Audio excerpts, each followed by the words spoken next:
ಇವತ್ತು ಆ, ಬಹಳ ಒಂದು ಇಂಟ್ರೆಸ್ಟಿಂಗ್ ಟಾಪಿಕ್ ಬಗ್ಗೆ ಡಿಸ್ಕಸ್ ಮಾಡೋಣ. ಅದು ನೆಗೆಟಿವ್ ಥಾಟ್ಸ್. ಹಾಗಾದರೆ ನೆಗೆಟಿವ್ ಥಾಟ್ಸ್ ಅಂದರೆ ಏನು? ನಕಾರಾತ್ಮಕ ಆಲೋಚನೆಗಳು ಅಥವಾ ಏನೋ ನಾವು ನೆಗೆಟಿವ್ ಥಾಟ್ಸ್ ಅಂತ ಕರಿತೀವಲ್ಲ, ಈ ನೆಗೆಟಿವ್ ಥಾಟ್ಸ್ ಅನ್ನೋದು ಕಾಮನ್ ಅಥವಾ ಇದರಲ್ಲಿ ಬಹಳಷ್ಟು ಒಂದು ಕ್ವೆಶನ್ಸ್ ಯೂಶ್ವಲಿ ಜನಕ್ಕಿರೋದು ಏನು ಅಂದರೆ, ಈ ನೆಗೆಟಿವ್ ಥಾಟ್ಸ್ ನಮ್ಮೊಬ್ಬರಿಗೆ ಬರುತ್ತಾ ಅಥವಾ ಎಲ್ಲರಿಗೂ ನೆಗೆಟಿವ್ ಥಾಟ್ಸ್ ಬರಬಹುದಾ? ಪಾಸಿಟಿವ್ ಥಿಂಕಿಂಗ್ ಹೇಗೆ ಮಾಡಬೇಕು ಅಂತ ತುಂಬ ಜನ ಹೇಳ್ತಾರೆ. ಆಮೇಲೆ ನಾವು ಯಾವುದೇ ಒಂದು ವ್ಯಕ್ತಿಗಳನ್ನ ಮೀಟ್ ಮಾಡಿದಾಗ, ಕುಡ್ ಬಿ ಡಾಕ್ಟರ್ಸ್ ಇರ್ಬೋದು, ಕುಡ್ ಬಿ ಕೌನ್ಸಿಲರ್ಸ್ ಇರ್ಬೋದು, ಕುಡ್ ಬಿ ಸೈಕಾಲಜಿಸ್ಟ್ ಇರ್ಬೋದು, ಈವನ್ ಫಾರ್ ಏನೋ ಒಂದು ಗುರು ಹಿರಿಯರು ಯಾರ ಹತ್ರನೇ ಹೋದರೂ ಎಲ್ಲರೂ ಹೇಳೋದು ನೀನು ಪಾಸಿಟಿವ್ ಆಗಿ ಥಿಂಕ್ ಮಾಡಬೇಕು. ಹಾಗಾದರೆ ನೆಗೆಟಿವ್ ಥಿಂಕಿಂಗ್ ಬಂದಿರೋದನ್ನು ಏನು ಮಾಡಬೇಕು ಅಲ್ವಾ? ಈಗ ಒಂದು ಮನುಷ್ಯ usually in a day approximately ಒಂದು 60,000 ಥಾಟ್ಸ್ಗಳು ಬರುತ್ತೆ. ಭಾಳ ಇಂಟ್ರೆಸ್ಟಿಂಗ್ ಅನ್ಸುತ್ತಲ್ಲ, 60,000 ಥಾಟ್ಸ್ ಬರುತ್ತೆ. ಅದರಲ್ಲಿ ಆಲ್ಮೋಸ್ಟ್ 80% ಅಷ್ಟು ನೆಗೆಟಿವ್ ಥಾಟ್ಸ್ಗಳು ಬರುತ್ತೆ. ಬರೀ 20% ಪಾಸಿಟಿವ್ ಥಾಟ್ಸ್. ಹಾಗಾದರೆ ಇದನ್ನು ಇನ್ಕ್ರೀಸ್ ಮಾಡೋದು ಹೆಂಗೆ? ಇವತ್ತು ನಮಗೆ ಯಾಕೆ ನೆಗೆಟಿವ್ ಥಾಟ್ಸ್ ಬರುತ್ತೆ? ಸೊ ಈ ನೆಗೆಟಿವ್ ಥಾಟ್ಸ್ ಬರೋದು ಇಟ್ ಈಸ್ ಕಾಮನ್ ಒಂದು. ಆದರೆ ನಮ್ಮ ಜೀವನದಲ್ಲಿ ನೆಗೆಟಿವ್ ಥಾಟ್ಸ್ ಅಂದರೆ ನಾವು ಯಾವ ಥಾಟ್ಸಿಗೆ ಸಪೋರ್ಟ್ ಮಾಡ್ತಾ ಹೋಗ್ತೀವೋ ಅದ್ರ ಪ್ರಕಾರ ನಾವು ಅದಕ್ಕೆ ನನ್ನ ಆ್ಯಕ್ಷನ್ಸ್ ಇರ್ಬೋದು, ರಿಯಾಕ್ಷನ್ಸ್ ಇರ್ಬೋದು, ಆ ಥರ ಆಗ್ತಾ ಹೋಗುತ್ತೆ. ಈಗ ಈ ನೆಗೆಟಿವ್ ಥಾಟ್ಸ್ಗಳು ಜಾಸ್ತಿ ಆಗೋದು ಯಾವಾಗ? ಆಮೇಲೆ ಒಬ್ಬ ವ್ಯಕ್ತಿ ಇವತ್ತು ನೀವು ನೋಡಿದ್ರೆ ಸಫರ್ ಆಗೋದು ಯಾವಾಗ ಅಂದರೆ, ಒಂದು ಪಾಸ್ಟ್ ಹಿಂದೆ ಆಗಿರೋದನ್ನ ಯೋಚನೆ ಮಾಡ್ತಾ, ಇನ್ನೊಂದು ಮುಂದೆ ಫ್ಯೂಚರ್ ಬಗ್ಗೆ ಸಿಕ್ಕಾಪಟ್ಟೆ ಆಲೋಚನೆ ಮಾಡ್ತಾ, ಆಮೇಲೆ ಆ ಫ್ಯೂಚರ್ಗೆ ಸಿಕ್ಕಾಪಟ್ಟೆ ಪರ್ಫೆಕ್ಷನ್. ಆ ಪರ್ಫೆಕ್ಷನ್ ಹೇಗಿರುತ್ತೆ ಅಂದರೆ, ನಾನು ಹೀಗೆ ಅಂದ್ಕೊಂಡ್ರೆ ಇದು ಹೀಗೆ ಆಗಬೇಕು ಅಂತ ನಾನು ಯೋಚನೆ ಮಾಡಿದೆ ಅಂದರೆ, ಅಕಸ್ಮಾತ್ ಆಗಿಲ್ಲ ಅಂದರೆ ಏನು? ಸೊ ಅಕಸ್ಮಾತ್ ಆಗಿಲ್ಲ ಅಂದರೆ ಏನು ಅನ್ನೋದಕ್ಕೆ ಅದನ್ನು ಒಂದು 3-4 ರೀತಿಯಲ್ಲಿ ಅದನ್ನು ಯೋಚನೆ ಮಾಡೋದಕ್ಕೆ ಶುರು ಮಾಡ್ತೀವಿ.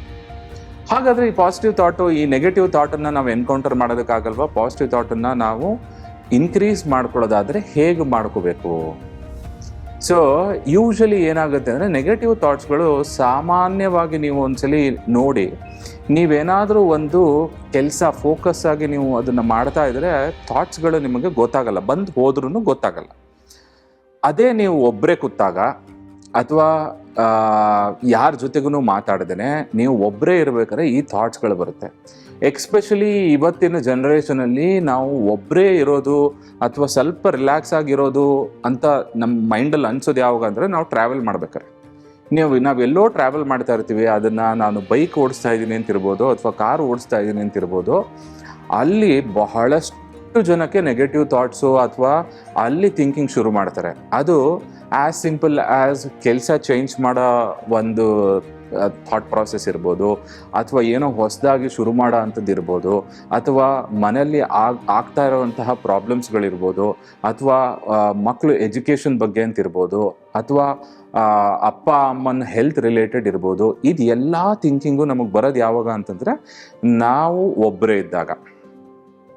ಹಾಗಾದರೆ ಇದನ್ನೇನು ಕಂಟ್ರೋಲ್ ಮಾಡೋದಕ್ಕೆ ಏನು ಟಿಪ್ಸ್ ನೀವು ಹೇಳ್ಬೋದು ಅಂತ ಕೇಳೋದಾದರೆ, ಇದಕ್ಕೆ ಒಂದು 2-3 ಜನರಲ್ ಟಿಪ್ಸ್ಗಳು ಇದೆ. ಅಂದರೆ ನನ್ನ ಡೈಲಿ ರೋಟೀನ್ ಅಂತ ನಾವೇನು ಹೇಳ್ತೀವಲ್ಲ, ಆ ಗುಡ್ ರೋಟೀನ್ನ ನಾನು ಮೇಂಟೈನ್ ಮಾಡಬೇಕಾಗತ್ತೆ. ಇವತ್ತು ಬಹಳಷ್ಟು ಜನಕ್ಕೆ ಆ ದಿನ ಹೇಗಿರುತ್ತೆ ಅಂದರೆ, ನನ್ನ ದಿನ ಹೇಗೆ ಶುರುವಾಗುತ್ತೆ, ಹೇಗೆ ಮುಗಿಯುತ್ತೆ ಅಂತ ನೀವು ಕೇಳಿದ್ರೆ, ನನ್ನ ದಿನ ಹೀಗೆ ಶುರುವಾಗುತ್ತೆ ಅಂಥೇಳಿ ಯೋಚನೆ ಮಾಡಿಕೊಂಡು ಆಮೇಲೆ ಹೇಳೋ ಪರಿಸ್ಥಿತಿ ಆಗಿದೆ.